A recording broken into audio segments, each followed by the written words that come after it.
sa Pasig ay marami pong mga BBM dito po sa Pasig, mga kaibigan, no? Yan. So, yan, ito po, marami po dito mga BBM supporters. Ayan po mga kaibigan, no?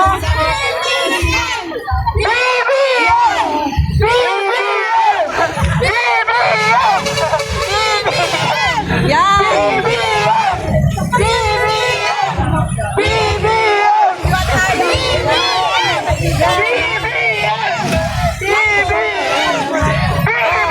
Ayaw nila sa inyo, BBM so sila, BBM. BBM po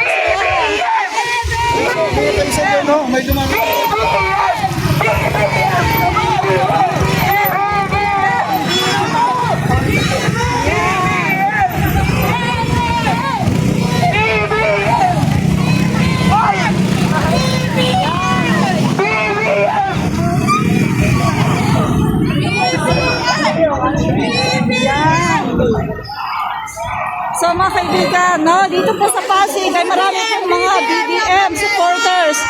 O BBM lang po kayo? BBM! Yan, o BBM lang daw sila. Yan. Ayaw po nila sa mga PDP laban. Ang gusto po nila ay BBM. Yan. Nakakahiya dahil BBM ang sigaw ng Pasig. BBM ang sigaw ng Pasig. Oh. BBM.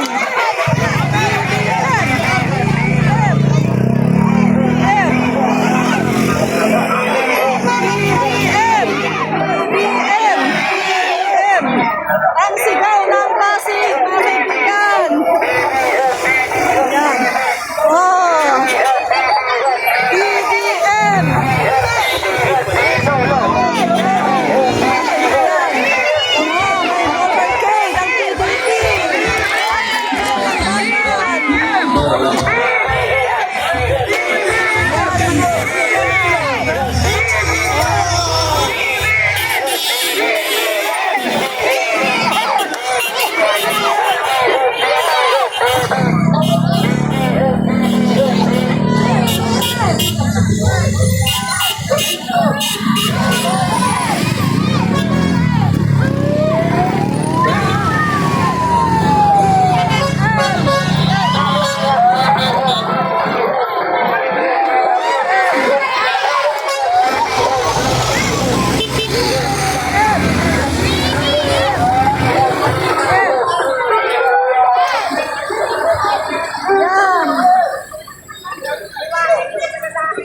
Yan mga kaibigan, no?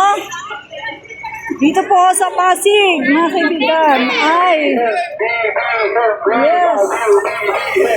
BBM po dito, mga kaibigan, BBM po, no? Hindi po, hindi.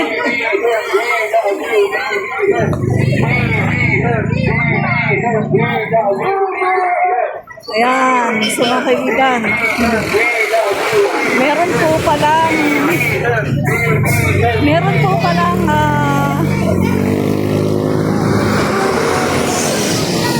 yan mga guys, no?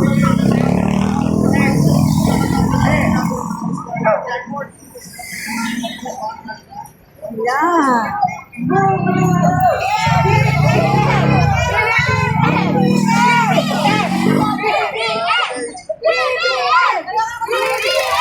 Yan po sa Pasig. We love you, BBM. We love you, BBM. We love you, BBM. Kanilang motorcade. Yan. Nandito pa sila, nakahabang pa rin ang mga kabataan. At ang sila, nanay, nandito sa ngayon. So, yan.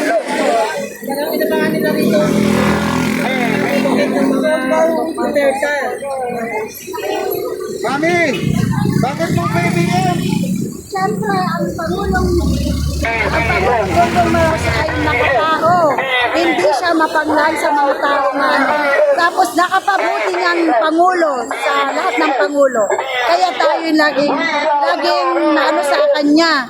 Alagaan natin siya at laging subaybayan ang mga taong hindi magandang tumitira sa kanya. Kailangan natin siyang ipaglaban. Mami, malapit na po ang eleksyon. Ano po ang nasa isip natin ngayon? Siyempre, yung alyansa nandyan lang po. Pero sana po, vote straight na po tayo. Siyempre, kailangan pa rin natin siyang gabayan at ipaglaban siya dahil siya lang talaga yung Pangulong.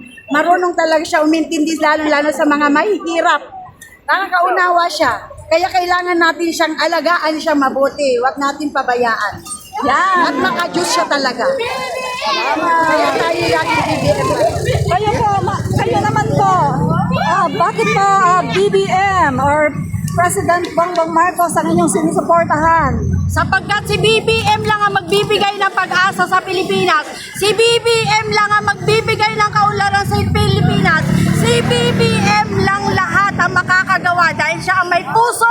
Siya ay ang nagtunay na nagmamahal sa mga Pilipino. Mahirap, mayaman, pantay-pantay. Yan, marami pong salamat. Sabi po, kanyo po, Grabe, mga nag-effort na po. kaibigan. Nag-effort pala kayo, ma'am, no? Ang mga Gawa sa- taga-Pasig po, mga kaibigan, ay BBM, no? Bongbong Marcos po, ang mga taga-Pasig. At hindi po sila Duterte, no? BBM po. Siyempre, lahat na natulungan nila ang maghihirap. Yes. Ang Pasig po ba ay solid BBM? Sampol balot na. Yun, grabe. Yan. Ma'am, malapit na po ang eleksyon. May napupusuan na po ba tayo sa alyansa? Sino pa pinaka-best natin doon? Yung tama naman natin ilagay sa baluta, nasa puso natin. Hanggat maaari po, ma'am, vote straight po tayo sa alyansa. Yan, BBM, Marcos pa rin. Yes, Straight Marcos. tayo, alyansa naman. Yes, vote straight po tayo sa alyansa para tulong sa kapwa Pilipino, para sa kaunlaran sa bansa, at para sa pagmamahal ng ating Pangulo sa ating mga Pilipino at sa ating bansa. Anong pakiramdam nung nakita niyo si Vic Rodriguez, sila Bato de la Rosa kanina?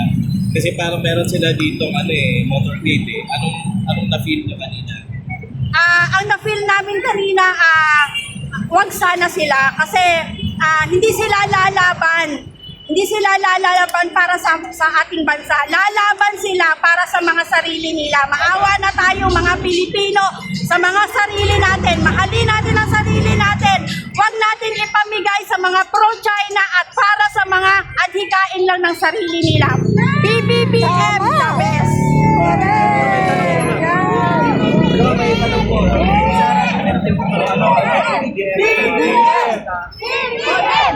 Grabe.